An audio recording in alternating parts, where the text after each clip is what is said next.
com. Hey guys, welcome back to Vintage Super League. I'm here with the guy who last lost. Well, I can definitely say last year, but I guess it's been almost about a year since you've lost a match. David Ochoa, now 3-0 in Vintage Super League after winning like 5 in a row in the play-in. So a nice winning streak. 6 in a row.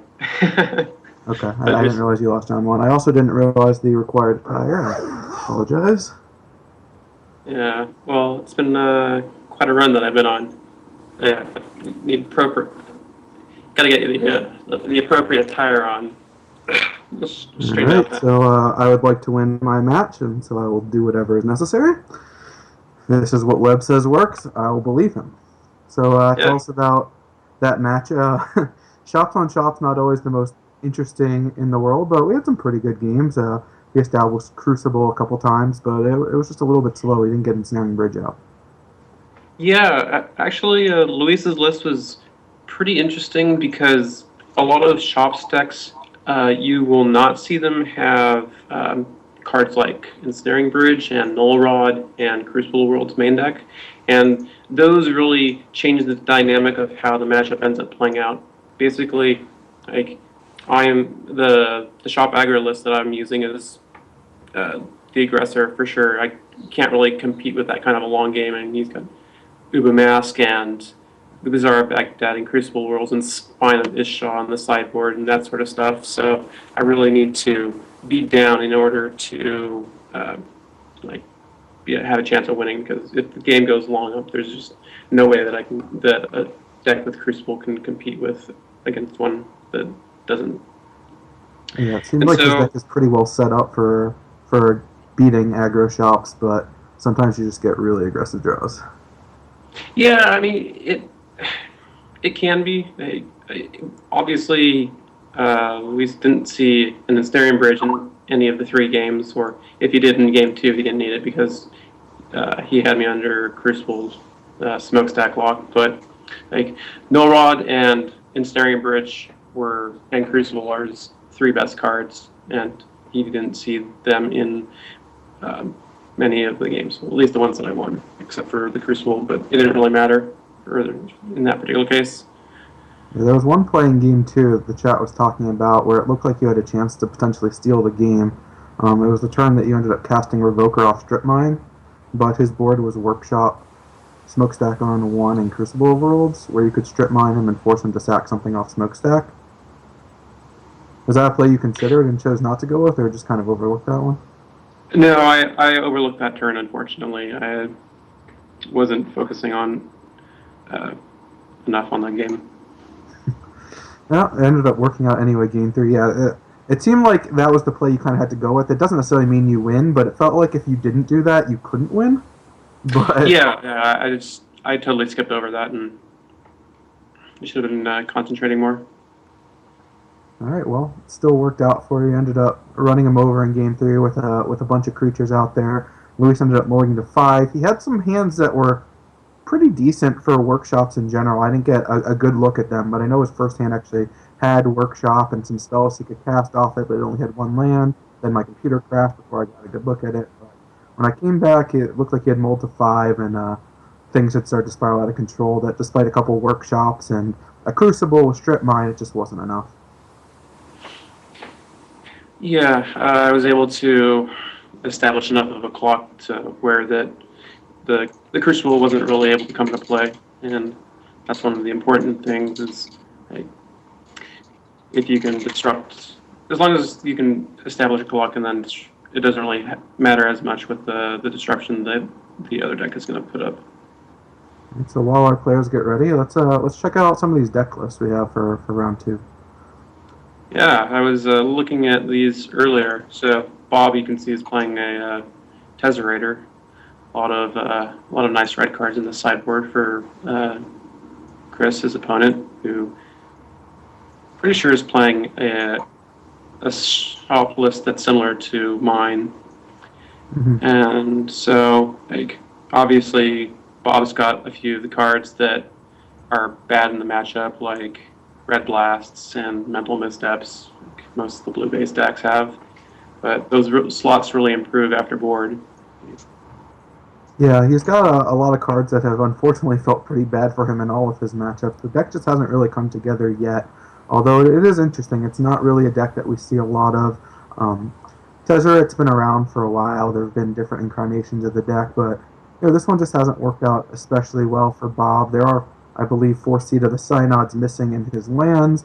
That's a way to help turn on Thoughtcast, but there's so many powerful things you can be doing in Vintage that uh, people have done powerful things against him before he's been able to really set up. Some draws haven't worked out perfect. He's had some spots that ended up being pretty close where thought he was going to be able to pull out some tough games, and the deck just really didn't come together in the end. But it's a pretty cool list, and it's definitely off the beaten path. 4 Thirst for Knowledge, Thirst being unrestricted, getting a chance to actually use that, and of course having access to cards like Tinker, Blightsteel, Colossus, and Voltaic Key to go with Time Vault. A lot of cool things going on in this deck, and a bunch of sideboard cards for shop. So hopefully we'll have a good matchup here.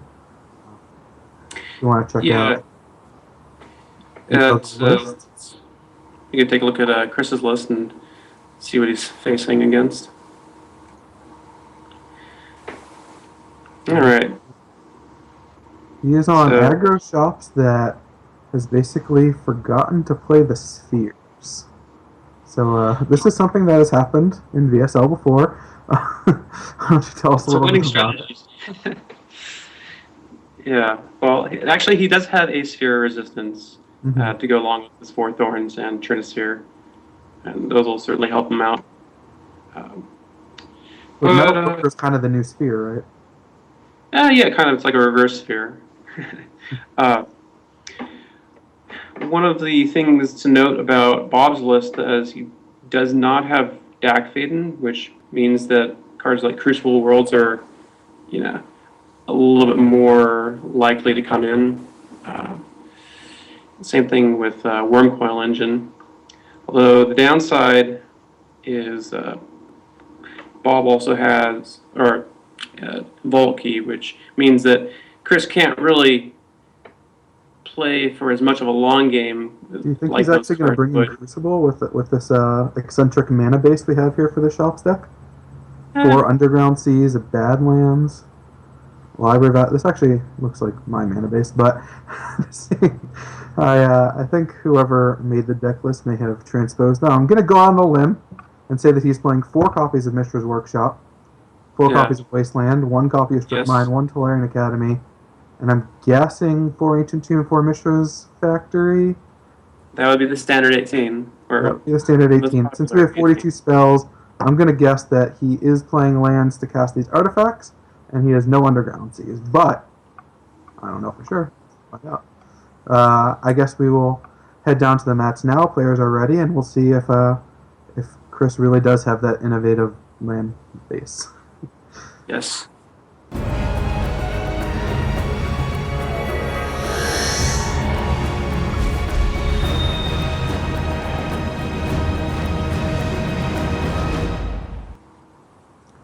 Welcome back, Vintage Super League, Week 3. We're in our second match here as Chris Pikula on aggro shots at the top has a no land hand, so that's not too great. On the bottom, Bob's got... We don't actually know. We don't know if he's not playing... He could still be on Underground Sea Badlands. Whichever mana base. Okay. So, the gig is up. He is, in fact, playing with Mishra's Factory and Mishra's Workshop type cards. Bob's hand has multiple cards that are essentially considered dead, Blightsteel Colossus and Mental Misstep. Of course, Chris's Mold of 5 includes the only card in the deck that he can cast Mental Misstep on in Sol Ring. Yes, and I'm sure Bob will be quite happy to Mental Misstep that. Oh, man. Bob plays out all his artifacts on 0, and then Chris draws what would have been a Chalice for 0, potentially. Although he probably wouldn't have actually done that just because Chalice for 1 is generally good against blue decks, and once your opponent passes the turn, you can kind of assume they don't have zeros in their hand. Just turns out that Bob has a whole bunch of zeros. So Chris may just be forced to play Tango Wire here. If he doesn't, Bob is a mana source away from getting Tezzeret online, which he can then use to go get Time Vault, which will essentially just leave Chris dead. Yeah, Chris isn't in a good position. It's kind of difficult for him to take another line.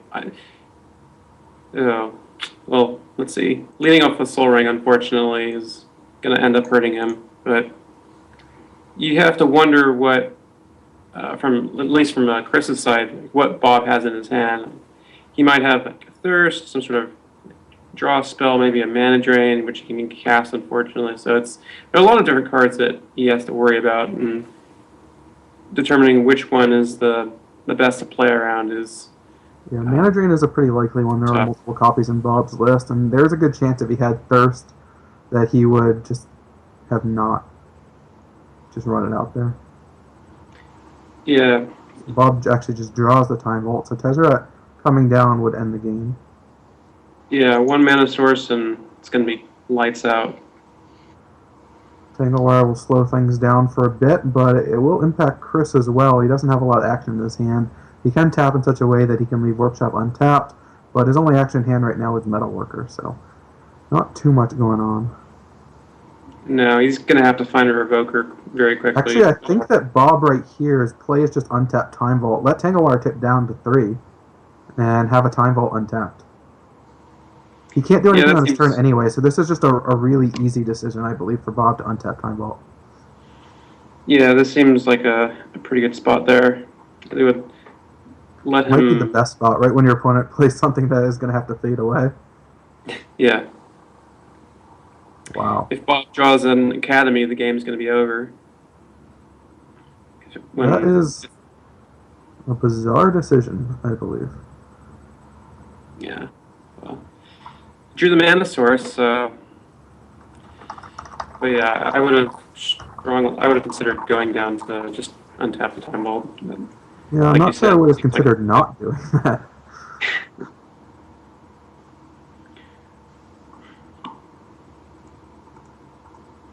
So why do you think Bob chose to not untap the Time Vault? Was just wasn't thinking about it, or might have a different plan? I have to imagine it was a misclick, or he just didn't really think about it. But we've seen Bob untap Time Vault in like close spots before, so it's not like this is a foreign concept. I think a lot of players who aren't as familiar to Vintage might be inclined to just forget about something like Time Vault untapping because you just don't do it very often. It's such a rare thing. But in this spot, it seemed like a really easy decision that if he had thought about it, he would have done it. Okay, so he's gonna untap now. So maybe there was a reason he wanted to get Tanglewire down to 2 first and get a draw phase out of it.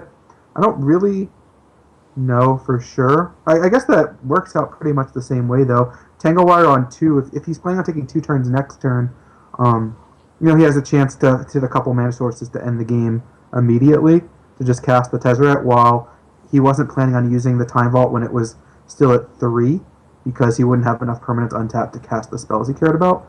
I'm not sure if he's going to actually use the Time Vault to take an extra turn now, though. He might actually wait another turn after this. But it's good to let the Tanglewire fade away, just because it's basically like you already want to give your opponent another turn when Tanglewire is impacting the board, and this just kind of makes it easier for you. There's going to be a huge Hangerback Walker. Of course, huge Hangerback Walker in Standard is not quite the same as Vintage, because it's just he dies on the spot once Time Vault combo comes on. Chalice is on 1, so Voltaic Key is not live to win the game on the spot, but Tezzeret is just in hand, and Bob's just going to have to tap 2 permanents on his turn. So I think it depends what he draws to decide what he wants to do. I think he wants to find Thirst for Knowledge. That'll allow him to discard Blightsteel, hopefully find like 2 lands. He can just use Time Vault, take another turn, and end the game that way. 4 copies of Thirst for Knowledge in this deck. Four copies of Thirst, 4 copies of Thoughtcast, and Chris revealing all of his cards. Bob can play with perfect information, so he doesn't really have to worry about, what Chris could possibly have in his hands. He doesn't have to play around something like, well, maybe if he has this or like another Tanglewire, then I have to switch things up. So he's really free to make the best decision here. And this puts Bob on a, let's see, we've got 4 or 5, and that's a 2-turn clock. Because he's got, Chris has 9 points of damage each turn. Alright, so decision now for Bob of whether he actually wants to use the time vault. I think he might just let Chris take another turn, tangle wire down to 1, and I guess there's no reason to. He can just take the turn now. The game ends if he draws a mana source, so. Yeah, any mana source is going to be good. So that's like almost a coin flip.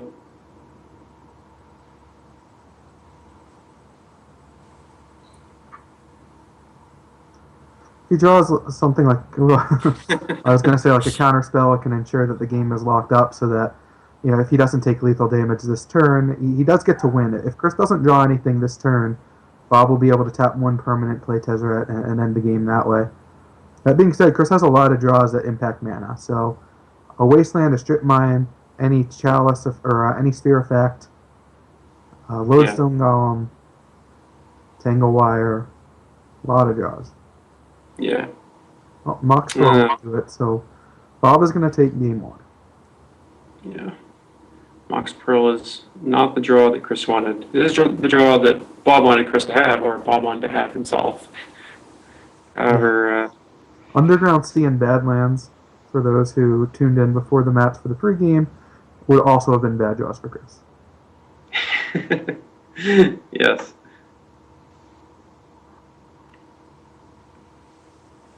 Alright, so Bob gets untapped. Tezzeret comes down. Use it to untap 2 artifacts. That means Time Vault is infinite turns. Can eventually he could just win the game after taking 1 extra turn by ultimating Tezzeret, making all these artifacts 5/5s. I think that's what it does. And, Yeah, all the I think Chris will just artifacts concede when 5/5. Tezzeret gets cast, though. Which this should probably concession from Chris. Yeah. Your only out here is misclicks, and that's not really the best way to be winning a VSL match anyway, so. Yeah. Bob could even go for the Blightsteel win in hand. That would be stylish. Yeah, he's not too far away. I mean, you have to keep on tapping that Time Vault, but go on tap an artifact there. So do you think Bob's board in the Trinisphere here? We saw it last time. No, I don't think he's going to board in the Trinisphere. He's got 6 cards that he wants to bring in and 4 that he can certainly... Or he wants to bring in 6 cards, and there are 4 slots that are really bad. The 2 Mental Missteps and the 2 Blasts. Then after that, it gets a little bit different. You have cards like various permission spells. Yawgmoth's Will is you could consider boarding out. Some of the more expensive cards. I don't really like Anger of the Gods too much, just because it is pretty expensive. But that being said, the games can go on for a little bit, and Bob gets more access to removal, so he's going to be able to defend himself more. It's just a 3-mana spell to start off with is pretty expensive against a deck full of spheres. Yeah. Interesting to note that Bob's playing against a deck with a lot of mana denial with Wastelands and Strip Mines. He could bring in Crucible of the World, and so Bob just actually boarded out all of his black cards. He boarded out Vamp Tutor, Demonic Tutor, Yawgmoth's Will, so doesn't have to worry about his black sources getting attacked. Plus, those cards are a little bit tough to cast in the face of a bunch of Sphere effects. Vamp Tutor, definitely, if you end up facing Chalice, of course now it's restricted, so not as big of an issue, but Bob's going to have a lot of artifact removal in this deck now. He's got Urkel's Recall, he's got Force of Wills, Counter Spells, and he's got a bunch of Ingot Chewers, so definitely a more prepared deck after sideboard, as most decks are for chops. Looking at opening hands, Chris's hand has a lot of good cards, he just doesn't have any fast mana. He has no Moxes, no Soul Ring, no Lotus, no Workshop. Oh, okay, yeah, and then he mulliganed to a hand that actually does have a Workshop. Bob's hand is fine. It has a bunch of lands, which is important oftentimes in this matchup. He's got a Tezzeret, which is basically Force of Will fodder. He's got Urkel's Recall, which is one of his good cards. He doesn't have a way to progress his game plan. He doesn't have any card advantage, so not the best hand in the world, but he does have Scalding Tarn and Basic Mountain, so those are 2 lands that get around Wasteland, and he has a Force of Will, so he knows he's not just going to get shut out early on in the game. So a decent hand, and one that Bob's going to keep. Chris is going to keep on 6. He scries something to somewhere. Yeah. Not sure what he scried.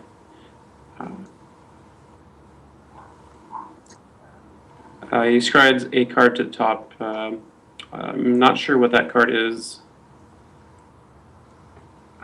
But like you said, yeah, the Mountain and Scalding Tarn are pretty spectacular, and having Force of Will is pretty great also.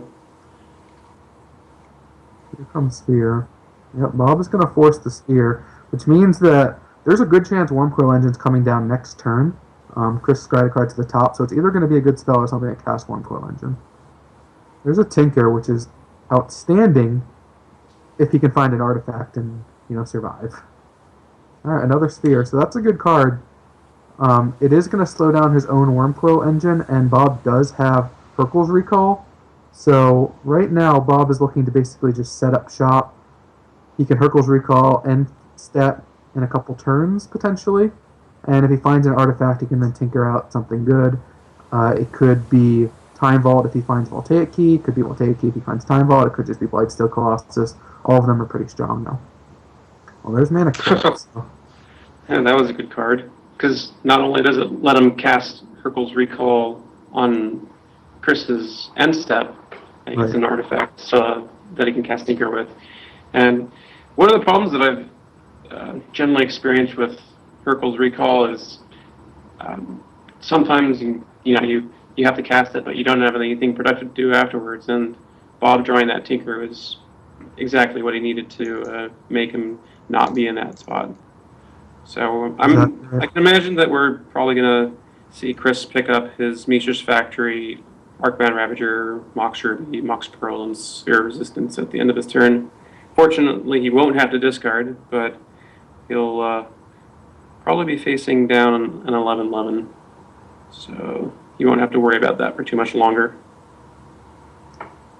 Yeah, I mean, he can get a Wormcoil Engine down next turn with the Sphere back in his hand, but it's not going to be the biggest creature on the board, which is not a common statement. Now, does Chris have any answers? I didn't really check out his sideboard. I don't know if he has anything like Duplicate, nor would he necessarily have brought that in. Phyrexian Metamorph would be pretty strong, but I don't think he has that either. He just has to slug through it. His best draw would be a second Wormcoil Engine. Or something, I think that's just something really large to block with. And the Wormcoil is particularly good because it lets him get 6 more damage that he can attack with the turn afterwards. So depending on how many creatures he can draw, he might be actually be able to counterattack, but I don't think that's going to be able to happen. Yeah, the Ingot Chewer might throw a wrench in some of these plans. Yeah, certainly. So Tinker sacrifice an artifact, searches a library for any artifact he wants, and he's going to get the biggest one he's got, and that'll be Blightsteel Colossus. Yes. So Chris isn't just dead, he's got blockers, namely Wormcoil Engine. Yeah, so Chris has access to 3, 4, 5, 7 mana, which will unfortunately be one short of letting for casting both Wormcoil and Arcbound Ravager. And I can only imagine that on Bob's turn, he's probably going to want to evoke that Ingot Chewer and kill out Wormcoils.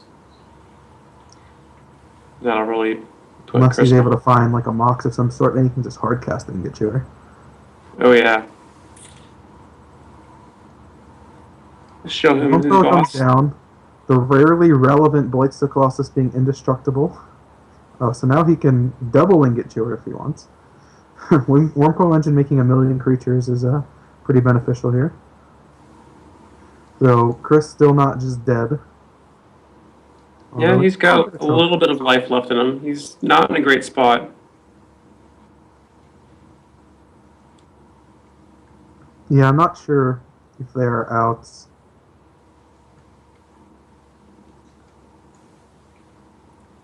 So if he's going to be taking at minimum 5, in fact, and with access to another ingot chewer to blow things up. So let's see, he's blocking with 1. So that's going to be 8 infect. So he's got to throw. The Anger of the Gods would have been good here. Either to clean up the worms, although he didn't have all the red, or he could have just cast it and Wormcoil would have been exiled when it died. Yeah. As is, it looks like Blightsteel Colossus is going to win this game. Chris can play the Ravager and then play the Sphere. Yeah, he's going to need to muster up 10 toughness here. Not quite going to get there, it looks like. And I mean, that Ingot Chewer is just going to take out that Death Touch token. And even if he sets it to the Ravager, it's going to be 2, 3, 4, 5, 6, 7, 8 toughness. So still a little bit short. So I have to imagine. Even if it wasn't short, it would mean that Chris has no board left in the face of an 11/11 trample indestructible infect creature. So yeah, that's not a great spot. Yeah, not the best. So Bob gets the win with Tesserator.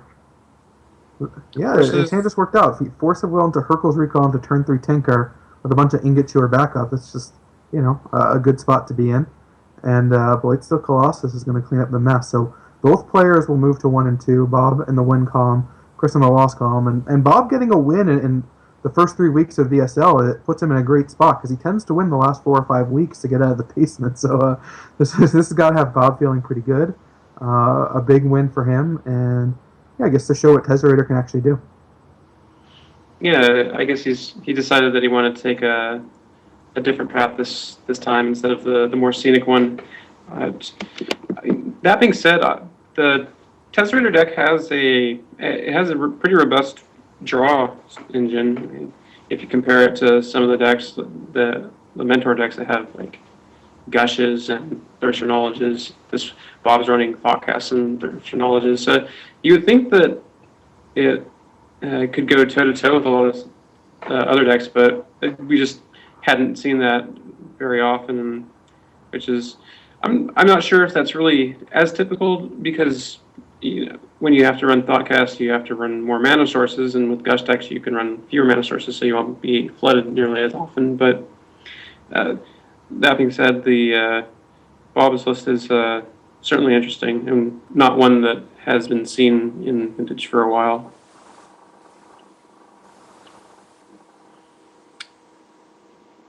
And you can see Chris going through the motions here.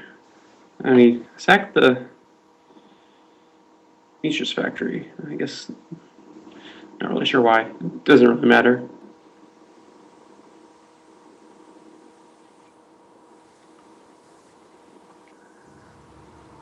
Well, he's got a big worm. He actually wasn't too far away from just killing Bob. But yeah. Bob is not dead, and so Chris is.